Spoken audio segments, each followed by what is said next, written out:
Bulldozer চালানোর নির্দেশ হয়েছে।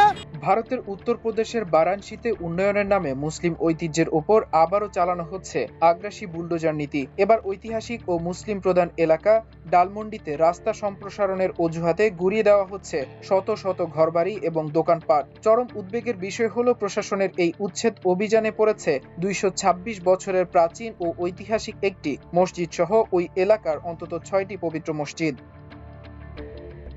পবিত্র উপাসনালয় ও বসতভিটা হারানোর এই নির্মম সরকারি উদ্যোগে স্থানীয় মুসলিম সম্প্রদায়ের মধ্যে তীব্র ক্ষোভ ও চরম আতঙ্ক বিরাজ করছে।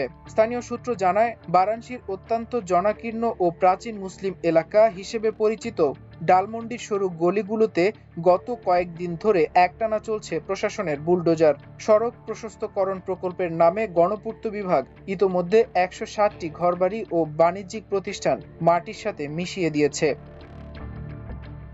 প্রশাসনের পক্ষ থেকে আগামী 31 মের মধ্যে পুরো উচ্ছেদ প্রক্রিয়া সম্পন্ন করার ডেডলাইন দেওয়া হয়েছে, যার ফলে বাস্তুচ্যুত হয়ে পড়েছে শত শত নিরীহ পরিবার। উচ্ছেদ আতঙ্কে থাকা বাসিন্দারা জানান, হুট করে মাথার উপর থেকে ছাদ এবং রুটি রুজির একমাত্র অবলম্বন দোকানপাট কেড়ে নেওয়ায় তারা এখন পরিবার পরিজন নিয়ে খোলা আকাশের নিচে মানবেতর জীবনযাপন করছেন।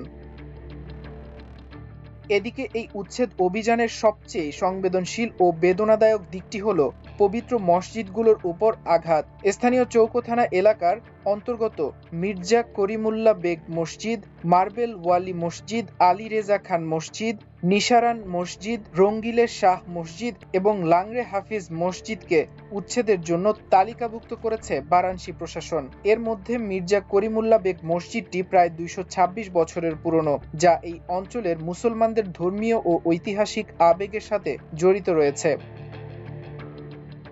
বিভিন্ন সামাজিক ও ধর্মীয় সংগঠন এই ন্যাক্কারজনক পদক্ষেপের তীব্র নিন্দা জানিয়ে একে উন্নয়নের নামে ধর্মীয় সংখ্যালঘুদের ঐতিহ্য ও ধর্মীয় স্বাধীনতার উপর সরাসরি আঘাত হিসেবে অভিহিত করেছে।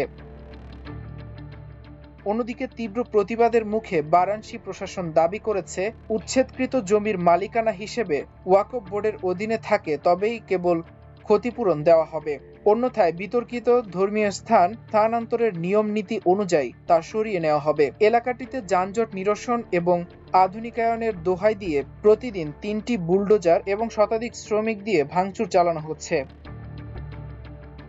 বিশ্লেষকরা বলছেন, মোদির আমলে ভারতের উন্নয়নের আড়ালে সুপরিকল্পিতভাবে মুসলিম ঐতিহ্য, ইতিহাস এবং ধর্মীয় স্থাপনা ধ্বংসের যে বুলডোজার সংস্কৃতি চালু হয়েছে, বারাণসীর ডালমন্ডির এই ঘটনা তারই ধারাবাহিকতা।